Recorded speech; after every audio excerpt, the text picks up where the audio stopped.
My brother.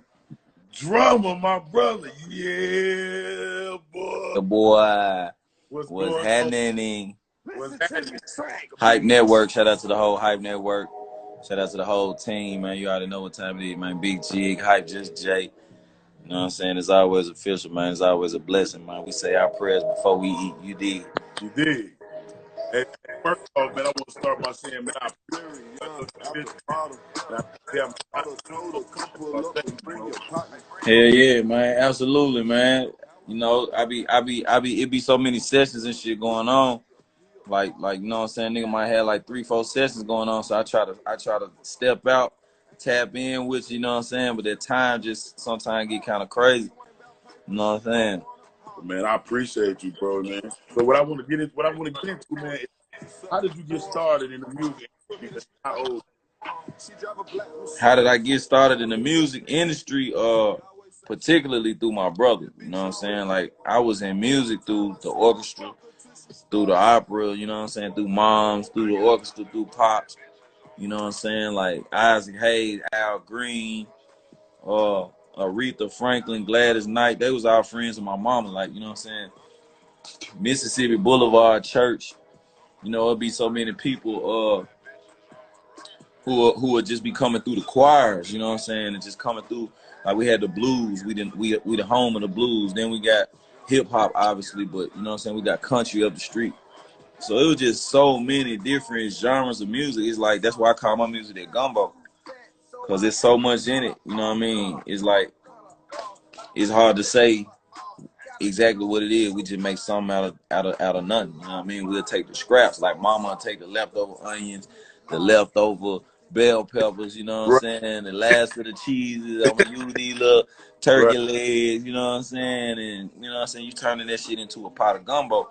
And that shit feed the family for a week. You know what I mean? So that's kind of like what I do with the music. Like, you know what I'm saying?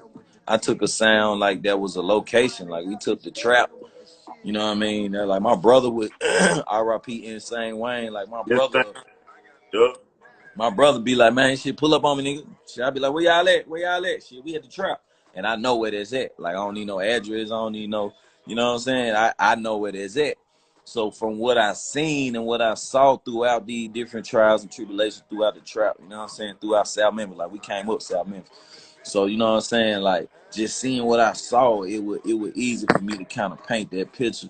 You know what I mean? And kind of turn that into a sound. Like a nigga took trap as a location and turned trap into an actual sound that pioneered on Yo Gotti and you know what I mean, Jeezy and Jody Breeze, Boys in the Hood, Ross, T.I., Gucci, you know, so many different artists that I was able to touch and work with and make history with, you know what I'm saying?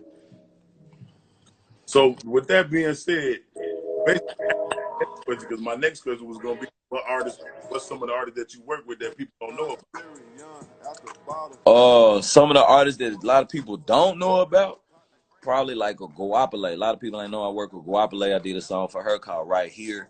I work with Lettucey. I did a song for Lettucey called Rock With You. I even did a song with Whitney Houston called Salute. You know what I mean? So it's crazy, like just my R&B game. You know what I'm saying? I'm working with an artist by the name of Princeton Perez right now. He's going crazy. I'm always excited. Hey, Drumma, I got to do something for you right quick, brother. Hold on. Hey, you did. You put that House of Fresh on, that Fresh family. Hey. You know what I'm saying? I support my boy, man. You know what I'm saying? I had to go on and support him. Just had Hell some yeah. fresh.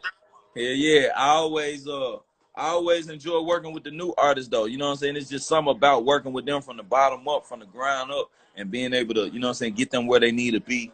You know what I'm saying? And take them to the next level. That's like, I love that. You know what I'm saying? When Drake first called me, I did Money to Blow. When Rocco first called me, I'ma do me. When Jeezy first called me, White Girl, Standing Ovation, I Put On For My City, Lose My Mind, You Dig, you know, the list go on and on. Me Okay. You know what I mean? So it's always a blessing to just August I seen it call me out the blue. I do No Love featuring Nicki. You know what I mean? Walker say, bro, I'm ready for you. First song I do, No Hands. You know what I'm saying? Migos called me out the blue, hit me on Twitter, like, man, first song I do with them, look at my dad. You know what I mean? So it's dope, bro. Like, just being able to come through and deliver for the new artists is trying to get in the game, because the artists keep coming and keep coming and keep coming and keep coming. That's the one thing that keep recycling and keep recycling is the artists. You know what I'm saying? But the producers, we can reinvent ourselves 5 years, 10 years, 15 years, time and time again. You know what I mean? So it's always a pleasure to be able to bridge the gap, you know what I'm saying, with some of those artists, and even taking some of those artists to the next level of technology. Like, you look at all the rap billionaires of today, Kanye, Jay, Puff, Dre, all of them went over into technology. Right. You see what I'm saying? Like, music might make up 100 million. Even with Jay, let's break down Jay. Okay, 100 music, 50 million he making out music. Then if you consider title music, which we do, okay, that's another 200 million. Right. You know what I mean? But this liquor bringing in a 200 million. This cognac over here bringing in a 200 million. The Cristal, this champagne bringing in 200 million. You know what I mean? So it's so many other things that I built off of music. Like, the music gonna get us fame, fortune, notoriety, respect, legacy. You know what I mean? It get people hype in the club. It get the vibe. It's the emotion. Music is all of that, right? But then you capitalize off of that by now these endorsements coming in. Now, okay, these technology companies want to do this, that, and the third. You know what I mean? My online merch, my e-commerce is going crazy through the roof. You know what I mean? Those are the things that's taking us to the next level. That is just like a Michael Jordan or LeBron. It's about them endorsement deals that you're doing that keep you from not even having to touch your producer check. Right. Like, the money I'm making as a producer, okay, that's cool, but Crown Royal alone, I'm making another 100, 200 grand. You know what I mean? A year. Okay, with this other company, you know, I'm making X amount of dollars a year. With House of Fresh, okay, we making another 500,000. You see what I'm saying? So it's about expanding, you know what I mean, and using the music to get your fans. The music is the fan base. You know what I'm saying? But you gotta transition. So now, with that being said, what is your most what is the most you have dealt with your music career, as far as, like, you know, your most memorable, greatest moments, your most downplayed, fucked up moments, as far as since you've been in the career? You say what's my probably one of the most fucked up moments in the music career? Like, what's been because, you know, it's because everybody need to know the pros and the cons. Everybody always get the good shit, but they don't ever understand that people go through fucked up shit too. Man, I spoke on Whitney Houston. You know what I'm saying? I got the plaque on my wall right now. And matter of fact, I can play y'all the music just so people can really see the resemblance. But it's crazy. Like, you think what'll really fuck you up is like somebody you look up to. I'll say it like this, because in this game we get caught up in fame. Yeah. You know what I'm saying? Right. And because a motherfucker is notable, credible, like somebody like Puff, you'll be like, damn, you'll never think somebody like Puff, you know what I'm saying, will fuck over somebody or do some bad business. Like, you know what I'm saying? You known, people, like, you know what I'm saying? Your reputation on the line. So you think people are man and they word, they're going to stand up behind who they are. You think people of character. Not everybody built like you. So in this particular situation, like, I look up to R. Kelly. You know what I'm saying? I grew up to R. Kelly. Like, I fucked the R. Kelly. Like, you know what I mean? Like, it's, you know what I mean? Like, who ain't gonna respect R. Kelly? I'm talking about, and this coming up from a young nigga before any of this pissing on little girls and all that type of shit. Before any of that, I'm just talking about him musically, as a producer, as a individual, as a man, as, you know what I'm saying, as an artist. I was a fan. Point blank, period, right? So I do a song on T.I. project called You Ain't Missing None. I did What Up, What's Happening, What Up, Hey, What's Happening. I did that first single. I did the My Life, Your Entertainment with Usher. I did Ready for Whatever and You Ain't Missing None. So real quick, I'm gonna play You Ain't Missing None, just the track. I did the track with Drumma Boy Live, which is my live band. You see what I'm saying?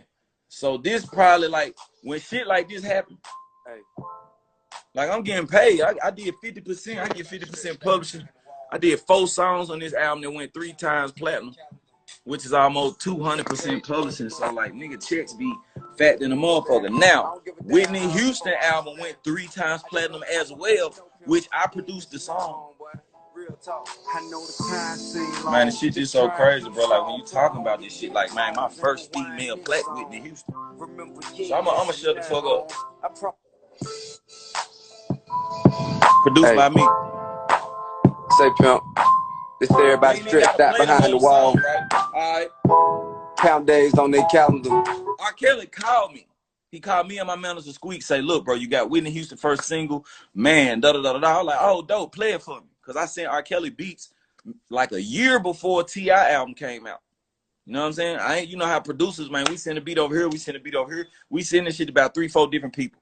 You know what I mean? The first nigga to get back, say, hey, bro, I'm fucking with this, I'm using this, woo-woo-woo, was Tip. So Tip 4 songs come out, woo-woo-woo, all the business taken care of, all you know what I'm saying, my advance straight, woo-woo-woo, my artist agreements, producer agreements, da-da-da-da-da. The album come out.